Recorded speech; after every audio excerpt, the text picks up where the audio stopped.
हम अपनी दुनिया को अच्छे से जानते हैं। हमारी किताबों में, स्कूलों में, टीवी पर, इंटरनेट पर हमें अपनी दुनिया ऐसी दिखाई जाती है। लेकिन क्या आपको पता है कि एक ग्रुप ऐसा भी है जो कि इस दुनिया को ऐसा नहीं मानता, बल्कि ऐसा मानता है। ये ग्रुप कहता है कि दुनिया फ्लैट यानी कि सपाट है और दुनिया गोल नहीं है। आई नो कि आप में से बहुत से लोग इस बात पर हंसेंगे और शायद कुछ तो इस वीडियो को स्वाइप अप या क्लोज कर दें। बट आई प्रॉमिस यू, अगर आप इस वीडियो को एंड तक देखेंगे तो शायद आपको भी अपनी गोल दुनिया पर शक होना शुरू हो जाए। This is Gauhar Ali Rizvi and you are on my channel.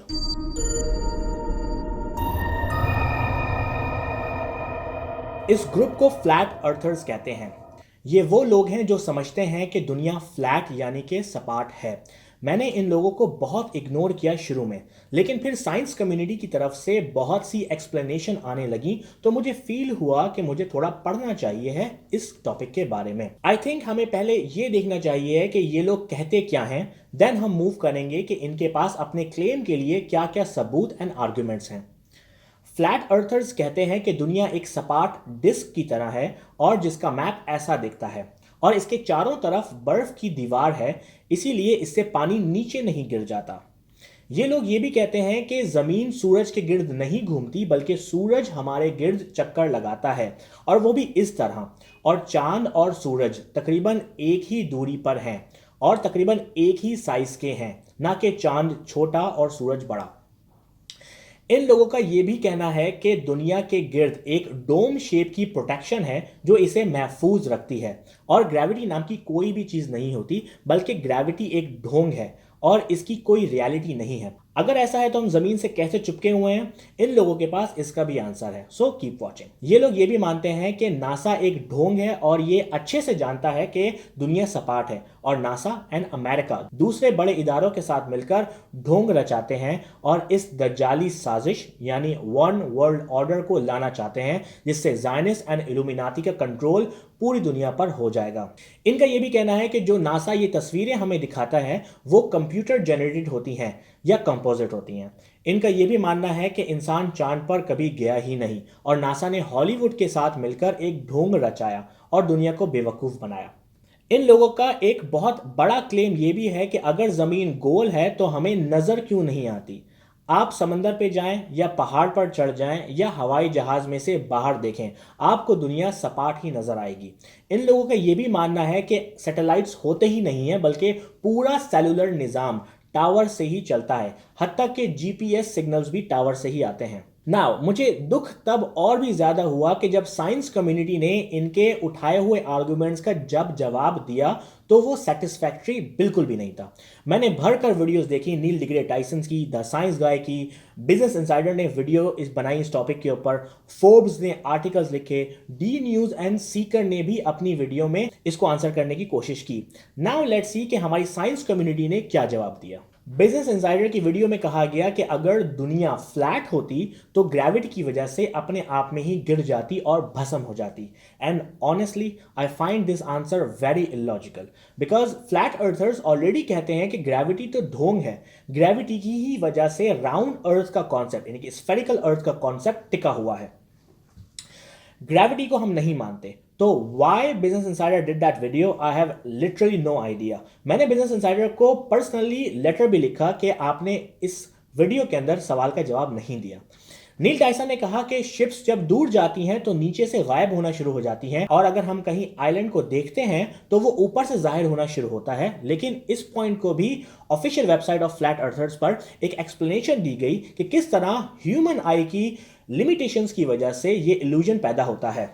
इस आर्टिकल में फ्लैट अर्थर्स ने एग्जाम्पल के साथ एक्सपेरिमेंट को दिखाया कि कैसे आप इस एक्सपेरिमेंट को चेक कर सकते हैं। एक और वीडियो में देखा कि आईएसएस जो कि नासा का स्पेस स्टेशन है खला में, उससे ये फोटो ली गई ना। इसकी एक्सप्लेनेशन एक बहुत ही कमाल तरीके से दी फ्लैट अर्थर्स ने, and I totally agree with flat earthers. They said कि आईएसएस दुनिया से इतनी दूरी पर उड़ता है अकॉर्डिंग टू नासा, देन वो इतनी दूरी से कैसे दुनिया का कर्वेचर की फोटो ले सकता है, अनलेस कि वो फिश आई लेंस यूज करे। लेकिन फिश आई लेंस तो हर ऑब्जेक्ट को ही कर्व कर देता है, जैसे कि ये। पहली बार एरिस्टोथेनीज ने एक्सपेरिमेंट करके बताया जब उसने डंडा जमीन पर गाड़ा और दो अलग अलग जगह से शैडो को कैलकुलेट किया। इस तरह उसने कहा कि अर्थ राउंड है क्योंकि एक ही वक्त में सूरज दो अलग अलग जगह ऐसे साए कैसे कास्ट कर सकता है, एंड उसने कंक्लूड किया कि दुनिया गोल है। लेकिन फ्लैट अर्थर्स ने इसका जवाब कुछ ऐसे दिया। उन्होंने कहा कि हमारे मॉडल में भी सूरज बिल्कुल वैसे ही शैडो कास्ट करेगा जैसे कि एरिस्टोथेनीज ने ऑब्जर्व किया, क्योंकि सूरज दुनिया के करीब है और करीब की पॉइंट सोर्स लाइट ऐसे शैडो कास्ट कर सकती है। एक और आर्ग्यूमेंट साइंस कम्युनिटी ने दिया कि मरकरी गोल है, वीनस, मार्स, जुपिटर वगैरह सब गोल हैं, तो अर्थ क्यों फ्लैट है? एंड इसका जवाब में फ्लैट अर्थर्स ने कहा क्योंकि खुदा ने दुनिया को स्पेशल बनाया है इंसानों के रहने के लिए, ताकि वो हमें यहाँ पे जज कर सके। अगर हम गोल जमीन पर रहते तो हम गिर जाते।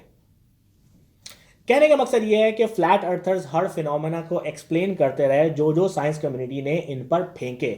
नाउ लेट्स सी कि फ्लैट अर्थर्स अपने पॉइंट को कैसे एक्सप्लेन करते हैं। नॉर्मल साइंस ये कहती है कि दुनिया सूरज से 9 करोड़ 30 लाख मील दूर है, लेकिन ये लोग कहते हैं कि सूरज बहुत करीब है और इवन के दुनिया से बहुत छोटा भी, और तकरीबन ऐसा। इसका मतलब यह है कि अगर एक सही एंगल से देखा जाए तो हमें सूरज बादलों के बीच में नजर आएगा। और हाँ, बहुत से फोटोग्राफर्स की फोटोज ऐसी हैं। ये वो फोटोज हैं जो कि नॉर्मल लोगों ने खींची हैं, जिसमें पहली नजर डालते ही ऐसा गुमान होता है कि इस सूरज के पीछे बादल हैं। तो अगर सूरज 9 करोड़ मील दूर है तो इसके पीछे बादल क्या कर रहे हैं? फ्लैट अर्थर्स कहते हैं कि नासा, अमेरिका, इल्यूमिनाटी को पता है कि दुनिया फ्लैट है, लेकिन वो हमें बताते नहीं। यूनाइटेड नेशंस तक जानती है कि दुनिया फ्लैट है। आप इन लोगों का लोगो देखें, आप आसानी से देख सकते हैं कि ये एक डिस्क शेप है और दुनिया के सारे मुल्क इस पर नजर आते हैं। ये मैप ऑलमोस्ट वैसा ही है जैसा कि फ्लैट अर्थर्स का मैप है। Gravity is a good question, लेकिन ग्रेविटी के बारे में फ्लैट अर्थर्स आइंस्टाइन की एग्जांपल देते हैं फॉलिंग लिफ्ट एक्सपेरिमेंट की। फ्लैट अर्थर्स का यह कहना है कि दुनिया फ्लैट है और 9.8 मीटर्स पर सेकंड की रफ्तार से ऊपर जा रही है, जिसकी वजह से हमें ग्रेविटी का वो सेम इफेक्ट मिलता है जो कि हमें न्यूटोनियन एंड आइंस्टाइन की फिजिक्स की थ्योरीज में मिलता है। नासा को तो ये लोग ऑलरेडी इसलिए नहीं मानते क्योंकि इनके मुताबिक नासा पूरी दुनिया को कंट्रोल करना चाहती है। नासा की वेबसाइट चेक करें, nasa.gov, मीनिंग के नासा अमेरिका की अपनी गवर्नमेंट का इदारा है और अमेरिका इल्यूमिनाटी को सपोर्ट करता है। लेकिन सिर्फ ये लोग यही नहीं रुकते, बल्कि इसके लिए सपोर्टिंग पॉइंट्स भी देते हैं, जैसा कि नासा की फेमस दुनिया की फोटो। जब ये फोटो नासा ने अपलोड की तो एक फ्लैट अर्थर ने कहा कि ये फोटोशॉप इमेज है और कहा कि इन पॉइंट्स को चेक करें जहां क्लाउड्स को कॉपी पेस्ट किया गया है। सिर्फ यही नहीं, ये बात तो पूरी साइंस कम्युनिटी भी जानती है कि नासा की पब्लिश की गई हर फोटो कंप्यूटर जनरेटेड या प्रोसेस या कंपोजिट होती है, क्योंकि ये जो आप इन तस्वीर में देख रहे हैं ये इतनी दूर हैं कि इनको विजिबल स्पेक्ट्रम में कैप्चर करना इम्पॉसिबल है। तो नासा अपने टेलीस्कोप से डाटा इकट्ठा करता है एक्सरेज एंड इंफ्रारेड में, एंड देन नासा ऐसे दिखने वाले डाटा को प्रोसेस करके ये बना देता है। सो आपने आज तक जितनी भी फोटोज नासा की तरफ से देखी हैं उनके बहुत ज्यादा अच्छे चांसेस हैं कि वो रियल नहीं बल्कि कंप्यूटर जनरेटेड है। ये भी इन लोगों का पॉइंट है कि चांद पर कोई नहीं गया बल्कि हॉलीवुड ने नासा की हेल्प की, एंड इस पॉइंट को ये ऐसे सॉलिड करते हैं कि तकरीबन 1970 के बाद आज तक कोई शख्स चांद पर नहीं गया। क्यों नहीं गया, जबकि टेक्नोलॉजी कितनी एडवांस हो चुकी है? बहुत से आर्टिकल्स में लिखा है कि नासा ने जिन कंप्यूटर्स की मदद से इंसानों को चांद पर भेजा उनमें एक साइंटिफिक कैलकुलेटर से ज्यादा कैलकुलेशन की सकत नहीं थी। यानी कि सिर्फ एक साइंटिफिक कैलकुलेटर की कंप्यूटिंग पावर पर जब इंसान चांद पर जा सकता है, तो आज हमारे पास सुपर डुपर कंप्यूटर होने के बावजूद भी हम वापस चांद पर क्यों नहीं गए? इनके अलावा फ्लैट अर्थर्स कुरान की आयतें और बाइबल की आयतें भी सामने रखते हैं, जैसे कि कुरान की 51 सूरा में आयत नंबर 48, जिसकी ट्रांसलेशन फ्लैट अर्थर्स कुछ ऐसे करते हैं, जमीन को हमने बिछाया है और हम अच्छे हमवार करने वाले हैं। इस आयत से ये लोग ये आर्गुमेंट करते हैं कि बिछाने का जुमला तब इस्तेमाल किया जाता है कि जब जमीन हमवार हो। आप किसी गोल चीज पर कुछ नहीं बिछा सकते। इसके अलावा लातादाद बाइबल की आयतें सामने पेश की जाती हैं इस ग्रुप की तरफ से कि खुदा ने साफ बयान किया है कि दुनिया सपाट है, जैसा कि 1 क्रॉनिकल्स 16:30 में कहा गया, और तकरीबन सेम बात साम 93:1 में कही गई कि दुनिया रुकी हुई है और ये हिल नहीं सकती, जिसका मतलब ना ही दुनिया अब स्पिन करती है और ना ही रिवॉल्व। जॉब्स 2610 में कहा गया कि उसने पानी को बांध दिया है जब तक कि दिन और रात का आखिरी वक्त नहीं आ जाता। इस आयत में स्पेसिफिकली कंपस का वर्ड यूज किया गया है, जिससे फ्लैट अर्थर्स का मॉडल और ज्यादा वाजे होता है। इसके अलावा बहुत सी आयतें हैं बाइबल में, जिसकी लिंक्स मैं डिस्क्रिप्शन में कॉपी कर दूंगा, जिसमें तकरीबन 70 से भी ज्यादा आयतों का हवाला दिया गया है। फ्लैट अर्थर्स का एक बहुत सिंपल पॉइंट है, हमारी जितनी भी नॉलेज है वो ऑब्जर्वेशन पर बेस होनी चाहिए। हम चीजों को जैसे ऑब्जर्व करते हैं हमें उसे वैसा ही मानना चाहिए है। अगर हम दुनिया को सपाट ऑब्जर्व करते हैं तो इसे सपाट ही कहना चाहिए है। अगर हम सूरज को मूव करता हुआ देखते हैं तो सूरज को हमें मूव करता हुआ ही बोलना चाहिए, ना कि मिस्टीरियस चीजों को इस्तेमाल करना चाहिए जैसे कि gravity. And that's it. I hope कि आपको ये वीडियो पसंद आई हो। अपनी नेक्स्ट वीडियो में मैं आपको इस वीडियो का रिबटल दूंगा, जिसमें हम फ्लैट अर्थर्स के सवालात का जवाब देने की कोशिश करेंगे। See you in the next video.